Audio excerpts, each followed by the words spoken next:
السلام علیکم ورحمۃ اللہ وبرکاتہ۔ آپ دیکھ رہے ہیں عرب اپڈیٹس۔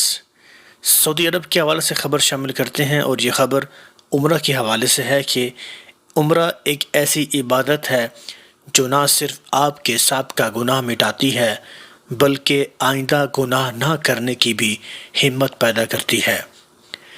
بعض اوقات ہم نہ چاہتے ہوئے یا نادانی میں ایسا عمل کرتے ہیں جس سے ہماری عبادت قبولیت کے تردد کا شکار ہوتی رہتی ہے۔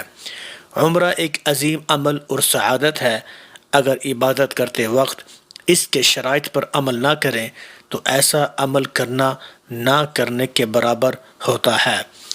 جس طرح مرد پر عمرہ کرتے وقت احرام کی پابندی ہے، اسی طرح عورت کے لباس پر بھی کچھ شرعی پابندیاں ہیں۔ خواتین ایسا کوئی بھی لباس پہن سکتی ہیں جو ان تینوں ضوابط پر پورا اترتے ہوں۔ سعودی وزارت حج و عمرہ نے خواتین کے لیے مناسب عمرہ لباس کے حوالے سے 3 ضابطوں کی وضاحت کی ہے۔ وزارت حج و عمرہ نے ٹویٹر ایکس پر بیان میں کہا ہے کہ خواتین عمرے کے لیے غیر آرائشی لباس کا انتخاب کریں۔